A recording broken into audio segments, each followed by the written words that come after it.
아슬라무 알레이쿰 와라흐마투ல்லா히 와바라카투. 네, 저번 시간에 이어서 저번 시간에는 가족에 관해서 쭉 알아봤었고요.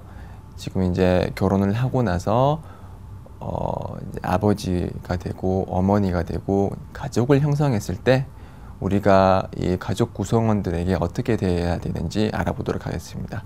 특히 이번 시간에는 부모님의 권리, 부모님에 대한 효도에 관해서 알아보도록 하겠습니다. 자, 우리들 중에 혹시 부모님보다 나이가 많은 사람이 있나요? 없죠? 저희 모두는 부모님들보다 나이가 적습니다. 그 말은 부모님은 기본적으로 연장자라는 뜻이죠. 네. 이슬람에서는 연장자에 대한 권리를 보호하고 그리고 적극 권장하고 있습니다. 그래서 연자 살랄라후 알레이히 와살람께서 말씀하시기를 연장자를 잘 대우하지 않는 자는, 연장자를 존경하지 않는 자는 우리 구성원의 일부가 아니라 이렇게 말씀하셨습니다. 그만큼 저희들보다 나이가 많고 나이가 드신 연장자나 노인을 잘 대해드리고 존경하고 그분의 지위, 그분의 사회적 지위와 그런 모든 것에 걸맞게 잘 대하는 것이 이슬람에서는 중요합니다. 그래서 그 예언자 시절에 사람들이 이제 한꺼번에 몇 명씩 몰려와서 예언자께 조언을 구하고 그분과 말씀을 하기를 원했는데 예언자께서 그 광경을 보시고는 갑빌 이렇게 말씀하셨습니다. 즉 나이 많은 사람부터 먼저 시작하도록 해라. 그래서 나이가 많은 사람이 나이가 적은 사람보다 먼저 예언자와 함께 이렇게 얘기를 할 수 있는 권리를 주셨던 것입니다. 마찬가지로 같이 이렇게 함께 식사를 할 경우 이렇게 오른쪽으로 왼쪽으로 쭉 둘러서 앉은 경우가 있는데 예언자께서 이게 한 자리에 앉으셨고 예언자 오른쪽에는 어린이 그리고 왼쪽에는 나이가 있으신 그런 분이 앉으셨어요. 그래서 원래 기본 원칙은 오른쪽에 있는 자신보다 오른쪽에 있는 사람에게 먼저 물을 건네고 음식을 건네는 것입니다. 그렇지만 지금 이 상황에서는 오른쪽에 나이가 어린 사람이 있었죠. 그리고 왼쪽에는 나이가 많은 사람이 있었어요.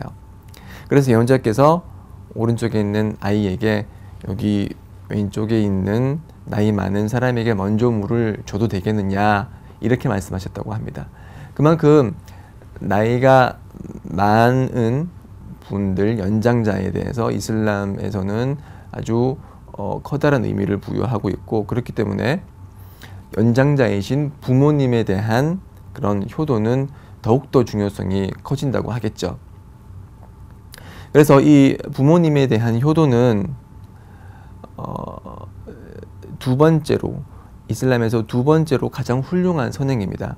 첫 번째 가장 훌륭한 선행은 하디스에 의하면은 부모님에 대한 하디스에 의하면 첫 번째로는 제 시간에 드리는 예배입니다. 그 이후에 부모님에 대한 효도고요. 세 번째로는 하나님의 길에서 물리적으로 분투하는 것입니다. 예를 들어서 불신자 국가와 무슬림 국가가 된 전쟁이 났을 때 이제 하나님을 위해서 자신의 생명과 재산을 가지고 전장에 출전하는 것. 그래서 가만히 생각을 해보면 이 지하드보다 자신의 생명을 하나님을 위해서 바치는 것보다 부모님에 대한 효도가 더 중요하다는 것이죠. 그래서 실제로 어떤 한 교우께서 예언자 시절에 지하드를 하고 싶어서 예언자께 이제 지하드를 해도 되겠느냐라고 물었을 때 예언자께서 다시 질문하시길 너에게 어머니가 있느냐? 라고 했을 때 그 교우는 네, 있습니다. 그렇게 답하자 예언자께서 말씀하시기를 어머니와 같이 머물러라. 천국은 어머니의 발 밑에 있노라. 이렇게 말씀하셨습니다. 그만큼 부모님의 권리가 부모님의 권리를 충족시켜 드리고 그리고 그분께 효도하는 게 지하드보다 더 중요하다는 더 커다란 의미를 지닌다는 것을 알 수가 있습니다. 그렇기 때문에 부모님의 그런 동의 없이는 지하드를 수행할 수가 없습니다. 지하들을 수행할 수 없기 때문에 그만큼 효도가 중요하다는 것을 알 수가 있습니다. 마찬가지 맥락으로 이슬람에서는 하나님에 대한 경배 행위를 효도와 연결시키는 경우가 많습니다. 하나님을 믿는다는 것은 곧 부모님에 대해서 효도한다는 것과 유사한 의미를 지니기 때문입니다. 그래서 꼬란에서 하나님께서 말씀하시기를 wa'budullaha wa la tushriku bihi shay'a wa bil walidayni ihsana. 하나님께서 꼬란을 통해서 말씀하시기를 하나님을 경배하되 그분과 대등한 존재를 두지 말며 부모님께 효도하라. 하나님에 대한 경배 행위 바로 다음에 부모님에 대한 효도를 명령하신 것입니다. 마찬가지 맥락으로 페이지 216페이지죠. 이제 부모님의 권리에 대해서 쭉 나오면서 하디스에서 하나님의 사도께서 말씀하시기를 하나님께 대등한 존재를 두는 것과 불효하는 것을 야언자께서 금지하셨다라고 하셨습니다. 자, 하나님과 대등한 존재를 두는 것이 악행인 것처럼 부모님께 불효하는 것은 악행이라고 했습니다. 그리고 또 다른 하디스에 의하면은 하나님께서는 천국을 마련하셨는데 그 천국과 관련해서 천국과 비유하여서 부모님의 존재를 설명하기를 부모님은 천국의 문이다. 그렇기 때문에 원하면은 그 문을 잘 극진히 대접하고 원한다면은 그 문을 소홀히 해보라. 그렇게 말씀하셨습니다. 자, 그래서 무슬림이면은 하나님을 믿고 그분을 경배하는 그런 사람이라면은 저희 무슬림은 부모님을 극진하게 잘 대접해드리고 효도를 해야 됩니다. 자, 생각을 해보십시오. 저희가 아들이고 딸이라는 이유만으로 부모님은 저희들에게 얼마나 많은 것을 베푸셨나요? 어렸을 적에 저희들이 울고 그럴 때 젖을 먹여주시고 기저귀를 갈아주시고 옷을 입혀주시고 학교를 보내주시고 먹여주시고 재워주시고 그 모든 은총은 부모님께서 저희들에게 베풀어 주신 은총은 진짜 가히 없다고 할 수 있을 정도로 아주 많습니다. 그렇기 때문에 저희들은 부모님께 대해서 더욱더 극진히 대접을 해야겠죠. 자, 이것이 기본 원칙인데 만약에 불신자 부모님을 둔 경우는 어떨까요? 저희 한국 무슬림들은 부모님이 무슬림인 경우가 많이 드물죠. 자, 이렇게 안타까운 상황이 왔을 때 부모님이 비무슬림이라고 해서 저희들은 부모님에 대한 효도를 포기해야 될까요? 그렇진 않습니다.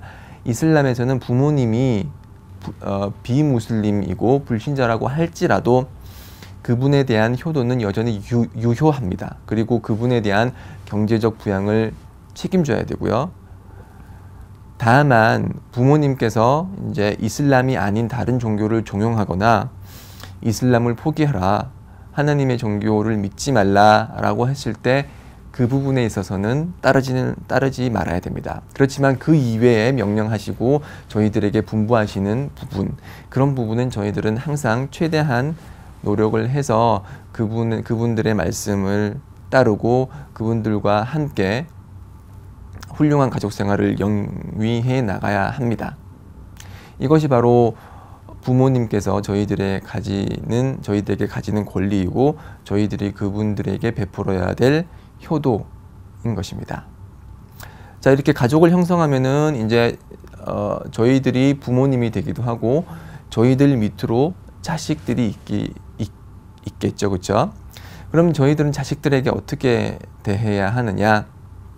기본 원칙은 저희들 중에 자식보다 나이가 적은 사람이 있나요? 없죠. 자식은 항상 저희들보다 나이가 적습니다. 그래서 나이가 적은 자에 대한 대우에 관해서 잠시 알아보도록 하겠는데요. 나이가 적음에도 불구하고 이슬람에서는 나이가 적은 자에 대한 그런 여러 가지 권리를 중요시하고 있습니다. 네, 그래서 그 나이가 적은 자에 대한 권리가 무엇이고 그들을 어떻게 대해야 하는지는 다음 강의 시간을 통해서 알아보도록 하겠습니다. 자, 나이가 적은 자, 좀 더 나아가서는 자식들에 대해서 저희들이 어떻게 대해야 되는지 알아보도록 하겠습니다. 네, 그럼 다음 강의 때 뵙도록 할게요. 아살라무 알레이쿰 와 라흐마툴라히 와 바라카투.